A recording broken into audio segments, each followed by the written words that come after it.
ناظرین میں ہوں آپ کا میزبان سردار طیب خان۔ ناظرین اس وقت ہم موجود ہیں اسلام آباد میں، اور میرے ساتھ جو شخصیت موجود ہیں کسی تعارف کی محتاج نہیں ہے، پاکستان پیپلز پارٹی آزاد کشمیر کی سابقہ جو ہیں اسپیکر اسمبلی ہیں، اس کے علاوہ سینئر رہنما ہیں۔ آئیے ان سے جانتے ہیں سینٹ کے الیکشن ہو رہے ہیں، اس حوالے سے ان کا کیا ظاہر خیال ہے اور کیا کوئی سرپرائز دینے جا رہی ہے۔ خاص طور پیپلز پارٹی اس ٹائم اسلام آباد میں صحیح انہوں نے گہما گہمی لگائی ہوئی ہے۔ آئیے شاہین ڈائر سے جانتے ہیں۔ جی میڈم۔ جی، بات یہ ہے کہ سیاست میں اور انتخابات میں ہر پولیٹیکل ورکر کو اور ہر سیاسی جماعت کو حق ہوتا ہے کہ وہ اپنے کینڈیڈیٹ کے لیے انتخابی کمپین کرے۔ پاکستان پیپلز پارٹی بڑی اچھی طریقے سے کمپین کر رہی ہے۔ یہ سینٹ الیکشن میں سب سے زیادہ سمجھنے والی بات یہ ہے کہ جس طریقے سے یہ آرڈیننس لا کر انہوں نے لوگوں کو اپنی مرضی سے ووٹ دینے سے روکنے کی کوشش کی ہے، بات یہ ہے کہ تحریک انصاف اپنے پارلیمان کو نہیں سنبھال سکی۔ وہ عوام سے جو وعدے کر کے آئی تھی کہ لگتا یہ تھا کہ جو تبدیلی آئے گی، اس تبدیلی کے بعد شاید پورے پاکستان میں لوگوں کے لیے، نوجوانوں کے لیے روزگار ہوگا۔ لگتا یہ تھا کہ یہ تبدیلی آئے گی تو جو بے گھر لوگ ہیں انہیں گھر مل جائیں گے۔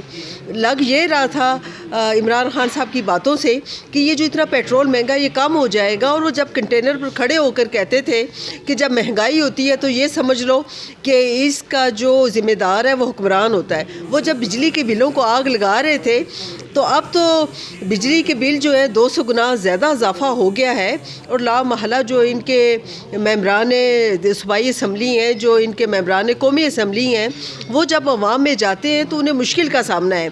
تو ان کے جو ممبران اسمبلی ہیں تحریک انصاف کے، وہ اپنے جو ان کی قیادت ہے اس کے رویے سے مایوس ہو کر، ان کی معاشی پالیسیوں سے مایوس ہو کر اور عوام کے دباؤ پر اپنی مرضی سے ووٹ کاسٹ کرنا چاہتے ہیں۔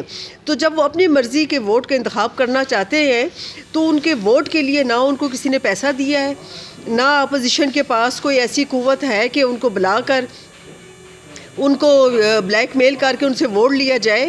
ان ممبران اسمبلی پر جو پریشر ہے حلقے کے عوام کا ہے، ان پر جو پریشر ہے ان وعدوں کا ہے، انتخابی وعدوں کا، جو وعدے تحریک انصاف نے کیے تھے۔ انشاءاللہ آپ دیکھیے گا کہ ہم کہتے ہیں کہ ہم جمہوریت پر یقین رکھتے ہیں، تو صرف عوام ہی اپنا ووٹ دینے میں آزاد نہیں ہوں گے، بلکہ جو ممبران اسمبلی ہیں، منتخب ممبران اسمبلی ہیں، وہ سمجھتے ہیں کہ وہ جس وعدے کو لے کر اسمبلی میں پہنچے تھے اس کو پورا نہیں کر سکے تو وہ اپنی مرضی سے ووٹ دیں گے۔ اور اب کل کا دن پاکستان کی سیاسی تاریخ کا اہم ترین دن ہوگا، کیونکہ جیسے کہ سپریم کورٹ نے کہا کہ ہم قانون کے مطابق نہیں آئین کے مطابق چلیں گے، تو ایسے مرحلے پر ان کو آرڈیننس لا کر جب اسمبلی موجود تھی تو اپنا تماشا بنایا گیا، اس کی میں مذمت کرتی ہوں۔ میڈم کیا کہیں گی، کل کراچی میں خرم شیر زمان نے بھی پریس کانفرنس کی اور انہوں نے الزام لگایا کہ ہمارے 3 MPAs کو MNAs کو اور MPAs کو اغوا کیا گیا۔ آپ کیا سمجھتی ہیں؟ اور رات کو پھر ان کی ویڈیو اور تردید بھی آ گئی کہ ہم کو کسی نے اغوا وغیرہ نہیں کیا گیا، یہ ہمارے پر الزام ہے، ہم پارٹی سے مایوس ہیں اور ہم PTI کے جو کینڈیڈیٹ ہیں ان کو ووٹ نہیں دیں گے۔ آپ کیا سمجھتی ہیں کہ سندھ میں اس طرح MNA کا یا بغاوت کر جانا اپنی پارٹی سے اور پارٹی کینڈیڈیٹ کو ووٹ نہ دینا، آپ اس کو کس سینیریو میں دیکھتی ہیں اور کیا کہیں گے اس پر؟ دیکھیں جی، یہ الزامات کیا لگ رہے ہیں، جب ووٹ ڈالے جائیں گے جو اس کے نتائج ہوں گے وہ ثابت کر دیں گے۔ اسی طرح کے الزام تو لگے تھے کہ جب مریم نواز صاحبہ ادھر تھی اور کیپٹن صفدر صاحب کے ساتھ وہاں ہوا اور پھر رینجرز کا نام آیا، یہ وہ میں نہیں سمجھتی کہ کوئی جو بھی سیاسی جماعت ہوتی ہے اس کے پاس ایک نظریہ ہوتا ہے، سیاسی کارکن ہوتے ہیں، ان کے پاس کوئی فورس نہیں ہوتی کہ وہ جس کو وہ استعمال کر کے لوگوں کو مجبور کر لے۔ آپ نے وہ ویڈیو کلپس دیکھے، انہوں نے یہ بالکل واضح کہا کہ ہم پہ کسی نے ہمیں کوئی جیل میں نہیں ڈالا، ہمیں بند نہیں کیا اور زبردستی ہم سے ووٹ لینے کی کوشش نہیں کی۔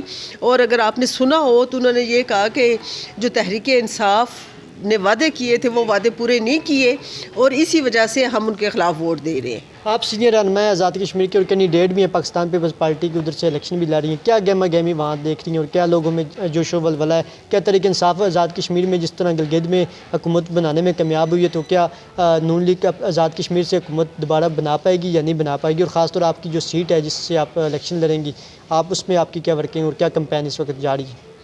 دیکھیں، سب سے پہلی بات تو یہ ہے کہ حکومت بنا لینا اور سیاست کر لینا دو بالکل مختلف چیزیں ہیں۔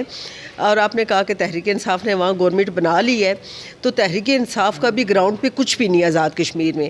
وہ کچھ مانگے تانگے کے ممبران اسمبلی کو لے کے ان کو چمک دکھا کر کہ جس طرح ان کا ایک جہانگیر ترین تھا، اسی طرح کا ایک جہانگیر ترین انہوں نے وہاں سے بھی پیدا کر لیا ہے، جو جا کر جو پیسے کی بنیاد پر اگر کوئی ممبران اسمبلی جو انتخابی امیدوار ہے، وہ پیپلز پارٹی کا ہو، نون کا ہو، کسی کا ہو، اگر وہ جائے گا خالی پیسے کی بنیاد پر، تو پھر آپ دیکھ لیں کہ اس طرح کی اسمبلی جو وجود میں آئے گی تو اس اسمبلی کی کیا ورتھ ہوگی. آپ نے یہ جو تماشا ہے، یہ تماشا، یہ خرید و فروخت جو ہے، یہ کشمیر میں نہیں ہونی چاہیے تھی. آپ نے اس طرح کر اور آپ وفاق میں بیٹھے ہیں، اور مجھے سمجھ میں نہیں آ رہی کہ کیا تحریک انصاف کے پارٹی عہدیدار نہیں تھے، کیا تحریک انصاف کے پاس سیاسی ورکر نہیں تھے. میں ہمدردی کا اظہار کرتی ہوں تحریک انصاف کے جو سیاسی ورکرز ہیں کہ ان کا استحصال ہو رہا ہے. انہوں نے جدوجہد کی ایک نظریے کے ساتھ، ایک سوچ کے ساتھ، اور جب پھل کھانے کا وقت آیا ہے وہ جدوجہد کرتے رہے ہیں، تو ان کی پارٹی باہر سے لا کے لوٹوں کی دکان لگا کر وہ ایک حکومت بنانے جا رہے ہیں.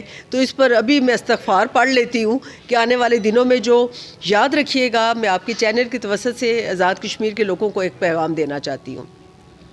5 اگست سے مقبوضہ کشمیر میں لاک ڈاؤن ہے. وہاں ہم کہتے ہیں ہم کشمیر کو تقسیم نہیں ہونے دیں گے.